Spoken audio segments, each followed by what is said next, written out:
कशिश और स्वागत है आपका राजनीतिक गलियारे में। आज हम बात करने वाले हैं महाराष्ट्र को लेकर, जहां पर एक तरफ उद्धव की सरकार इतनी ज्यादा परेशानी में लगातार दिखाई दे रही है, तो वहीं पर अब AIMIM भी लगातार परेशानी में दिखाई दे रही है। और कहीं ना कहीं ये परेशानियों का एक सुझाव निकलता ये नजर आ रहा है कि शायद वो दिन दूर नहीं जब यहाँ पर ओवैसी जो है, असदुद्दीन ओवैसी, वो पार्टी का सहारा लेते नजर आएंगे, यानी कि शिवसेना से गठबंधन करते नजर आएंगे, क्योंकि कहीं ना कहीं ये कयास लगाए जा रहे हैं। और साथ ही साथ यहाँ पर जनता की मांग है, क्योंकि सभी को मालूम है कि महाराष्ट्र में अभी किस तरीके के हालात बने हुए हैं। लेकिन दूसरी तरफ हम देख रहे हैं कि यहाँ पर बैक टू बैक लोग यहाँ पर भड़काऊ बयान दे रहे हैं, जिसकी वजह से यहाँ पर गिरफ्तारी हो रही है। लगभग 32 से 33 लोगों पर FIR दर्ज कर ली गई है, जिसमें नाम एक असदुद्दीन ओवैसी का भी है, क्योंकि नुपुर शर्मा जो है उनके खिलाफ भी किया गया था, जो नवीन जिंदल है उनके खिलाफ भी किया गया था, क्योंकि उन्होंने भड़काऊ बयान दिए थे। लेकिन सोचने वाली बात यहाँ पर यही आ जाती है कि ऐसे बहुत सारे नेता है जो आए दिन भड़काऊ बयान देते रहते हैं, उनके खिलाफ कार्रवाई क्यों नहीं, इन्हीं लोगों के खिलाफ कार्रवाई क्यों।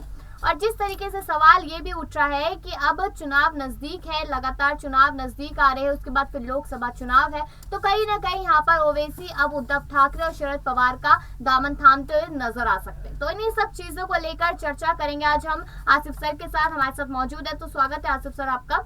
यहाँ पर सवाल सबसे पहले ये आ जाता है कि बहुत सारे लोग अलग अलग भड़काऊ बयान देते हैं, हिंदूज को लेकर देते हैं, मुस्लिम्स को लेकर देते हैं, तो आपको क्या लगता है कि भड़काऊ बयान देने पर सभी लोगों पे कार्रवाई होनी चाहिए, ये चुनिंदा लोगों पे ही क्यों कार्रवाई हो रही है?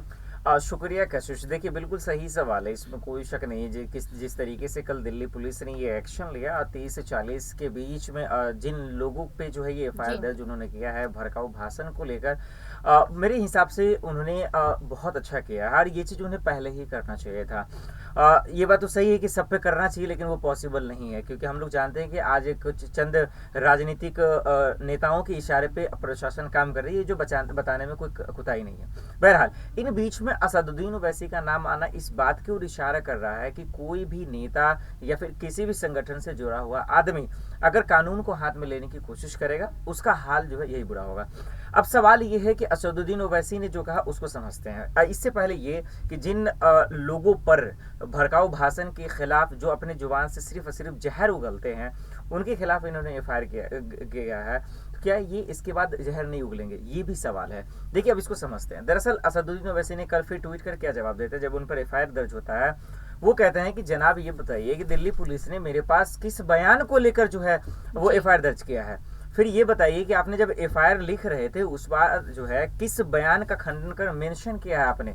दिल्ली पुलिस नहीं बता पाती है, कहती है हमने स्वतः संज्ञान लिया। ये सिर्फ और सिर्फ जो है एक अभी जो माहौल बन रहा है वो डराने के लिए किया गया है, क्योंकि आप जिन लिस्टों को देखेंगे 32 के आसपास जो है, उसमें जो छोटे मोटे नेता कार्यकर्ता उनकी सिर्फ जो है गिरफ्तारी हो सकती है, लेकिन जिनके इशारों पे आज ये भड़काऊ भाषण जो नेता सब दे रहे हैं, जो युवा दे रहे हैं, उन्हें गिरफ्तार नहीं किया जाएगा। अगर कर भी लेते हैं तो 2 से 3 दिन में उन्हें जमानत मिल जाएगी।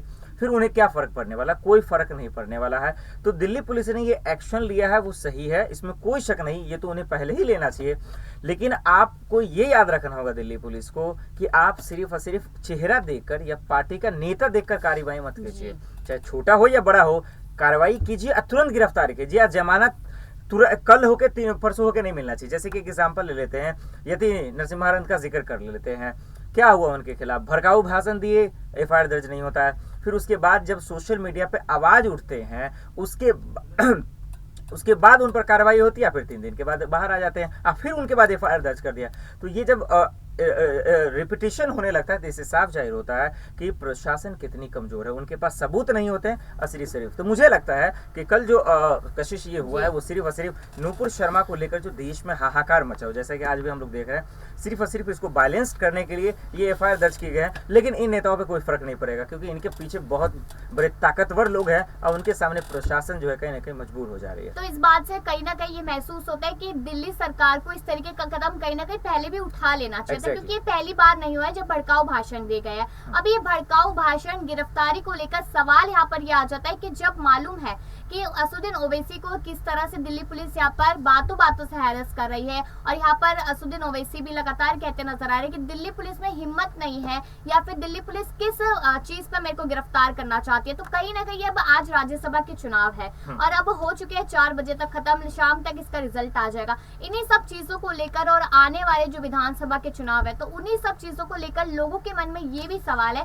कि असदुद्दीन ओवैसी जो है वो बहुत ही बेहतरीन नेता है, उनकी विचारधारा अलग है लेकिन बेहतरीन नेता है। तो और महाराष्ट्र में जिस तरीके से शरद पवार ने भी ये बात कही है कि हमें उनका साथ चाहिए होगा तो हम लेंगे। तो आपको क्या लगता है कि गिरफ्तारी वाली बात के साथ साथ अगर वो गठबंधन करते हैं यहाँ पर शिवसेना से तो आने वाले टाइम में शिवसेना को यह फायदा हो सकता है और कह सकते हैं कि बीजेपी को मुंह की खानी पड़ सकती है? बिल्कुल कशिश, देखिए जहाँ तक आज असदुद्दीन ओवैसी ने जो किया है वो दोहरा चरित्र को दर्शाता है, क्योंकि हम अगर पहले के बयानों को उठाएं तो यही असदुद्दीन ओवैसी शिवसेना को गाली दे रहे थे, यही असदुद्दीन ओवैसी हनुमान चालीसा को लेकर उन पर जहर उगल रहे थे। फिर आज अचानक से क्या हुआ, मैं भी शॉक्ड हो गया। मैंने भी इस स्टोरी को किया था, मुझे समझ में आया कि दरअसल ये जो है ये तो खतरनाक राजनीति कर रहे हैं कि आप कांग्रेस को समर्थन दे रहे हैं। इसका मतलब महाराष्ट्र में तो कांग्रेस, शिवसेना और जो है एनसीपी की सरकार है गठबंधन में, आप एक पार्टी को दे रहे हैं, इसका मतलब आप पूरे पार्टी को जो है समर्थन दे रहे हैं। और इसी को लेकर राज ठाकरे ने जो सवाल किया ना वो बिल्कुल सही किया। उन्होंने कहा है कि असदुद्दीन ओवैसी का जो असली चेहरा है इससे बेहतर मौका नहीं है पहचानने के लिए। बिल्कुल मुझे लगता है कि असदुद्दीन ओवैसी जो है चुनाव को लेकर पूरी तरीके से तैयारी कर रहे हैं और वो बीजेपी को, दरअसल पहले ये समझ में आ रहा था कि वहाँ अलग अलग पार्टी हैं, जैसे कि बीजेपी जो है यानी कि राज ठाकरे की पार्टी को जो है मनसे की पार्टी को जो है सपोर्ट कर रही है। फिर वहीं निर्दलीय पार्टी की बात कर लें आप तो जो है नवनीत राणा की सपोर्ट कर रहे थे, छोटे छोटे दल को जोड़ने की कोशिश कर रहे थे और माना जा रहा था कि असदुद्दीन ओवैसी अकेले चल रहे हैं। लेकिन ये खेल आज समझ में आया कि दरअसल वो अकेले नहीं है, वो एनसीपी, शरद पवार, इन तमाम लोगों के संपर्क में है और इसीलिए आज उन्होंने जो है हाँ उनको जो है समर्थन दिया है। और इससे साफ जाहिर हो गया कि दरअसल असदुद्दीन ओवैसी सबसे खतरनाक है, चाहे वो यूपी के लिए हो या बिहार के लिए हो या महाराष्ट्र के लिए हो, ये जनता को समझना पड़ेगा। तो क्या आपको ये चीज नहीं लगती कि हमेशा से हम देखते आए थे शिवसेना को लेकर कि जब बाला साहेब ठाकरे जी थे वो यही कहते आए थे हिंदुत्व की राह पे वो चलते थे, कांग्रेस के साथ हाथ नहीं मिलाना, कभी ऐसी पार्टी के साथ हाथ नहीं मिलाना जो हिंदुत्व के खिलाफ हो या फिर जनता के खिलाफ हो। और यहाँ पर हम देखते ही है कि किस तरीके से असदुद्दीन ओवैसी किस तरह से अपने बयानबाजी करते हैं, बैक टू बैक यहाँ पर केंद्र सरकार को घेरने की कोशिश करते हैं। तो यहाँ पर शिवसेना पर लोगों को काफी ज्यादा विश्वास था। सामने आती है नवनीत, सामने आते राज ठाकरे, लोगों का जो विश्वास था वो कहीं ना कहीं डगमगाते हुए नजर आया। और जब कांग्रेस साथ मिलाया था तब भी यहाँ पर जनता को एक धक्का लगा था। अब ओवैसी से हाथ मिलाएंगे यहाँ पर उद्धव ठाकरे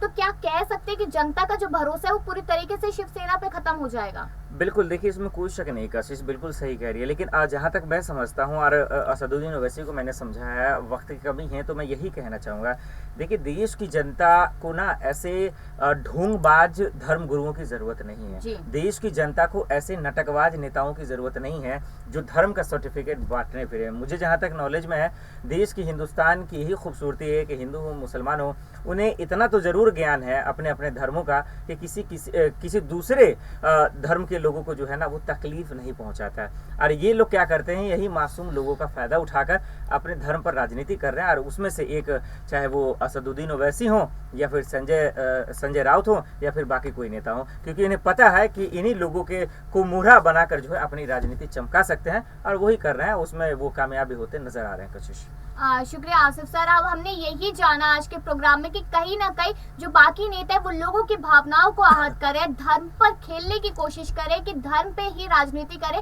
ताकि हमारे पक्ष में सारी वोट आ पाए। लेकिन मेरे को ऐसा लगता है कि शायद अब की जनता जाग चुकी है और वो ये देखती है कि धर्म की राजनीति को छोड़ के जो हमारे लिए काम करते हैं उन्हीं को वोट देना है। तो आने वाले टाइम में देखना होगा कि क्या सच में यहाँ पर ओवैसी जो है वो यहाँ पर शिवसेना का दामन थामते नजर आते हैं या फिर नहीं, क्योंकि बहुत बड़ा सवाल है। लेकिन आपको क्या लगता है, आपकी क्या राय है कि ऐसा हो सकता है या नहीं, कमेंट सेक्शन में जरूर बताइएगा। और बाकी ऐसी खबरों के लिए देखते रहिए राजनीतिक गलियारा।